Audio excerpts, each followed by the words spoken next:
आज आपण पाहणार आहोत नागपंचमी सण का साजरा करतात आणि त्यामागचं रहस्य काय. आपल्या यूट्यूब चॅनलवर नवीन असाल तर आपल्या चॅनलला तेवढं नक्की सबस्क्राईब करा. तर काय होतं, एकदा एक शेतकरी असतो, तो शेतामध्ये नांगरत असतो. मग शेतामध्ये नांगरता त्याचा नांगराचा फाळ लागतो एका वारुळाला आणि ते वारुळ मोडतं. आणि ते वारुळ मोडल्यामुळं मग त्यात जी नागाची पिल्ली असतात, नागकुळं, ती मरून जातात.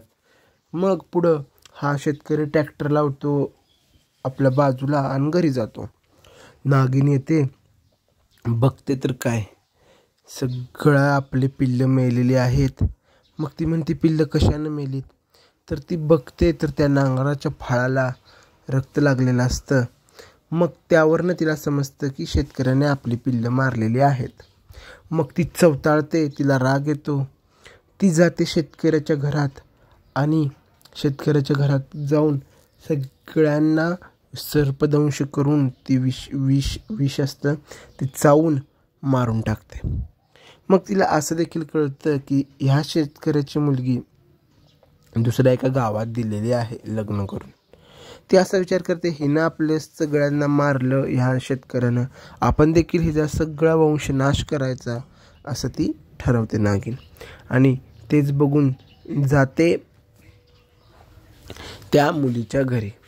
मग तिथे गेलेली असते तर बघते तर काय, त्या मुलीनं पाटावर रांगोळी काढलेली असते आणि नागाचं चित्र काढलेलं असतं आणि नमस्कार करत असते आणि लाह्या दूध वगैरे ठेवलेलं असतं.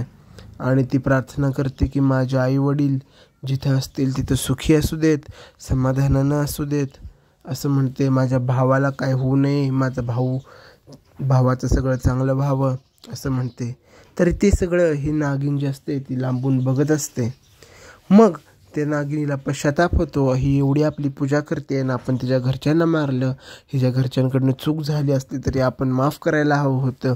म्हणून ती नागिन जाते माघारी आणि सगळं विष शोषून घेते आहे असं माघारी आणि घरच्यांना जिवंत करते. आणि हिला नागदेवता प्रसन्न झाला, हिच्या घरची मेलेली माणसं जिवंत केली नागदेवतांनी. तसं आपल्याकडनं जरी काही चूक घडली असेल तर नागदेवता आपल्याला सुद्धा प्रसन्न होऊ देत, अशी या नागपंचमी दिवशी नागोबाचरणी प्रार्थना.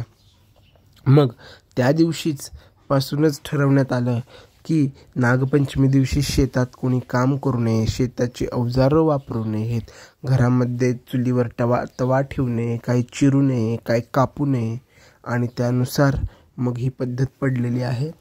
आणि अशाच नवनवीन माहितीसाठी आपल्या चॅनल सबस्क्राईब करा. थँक्यू.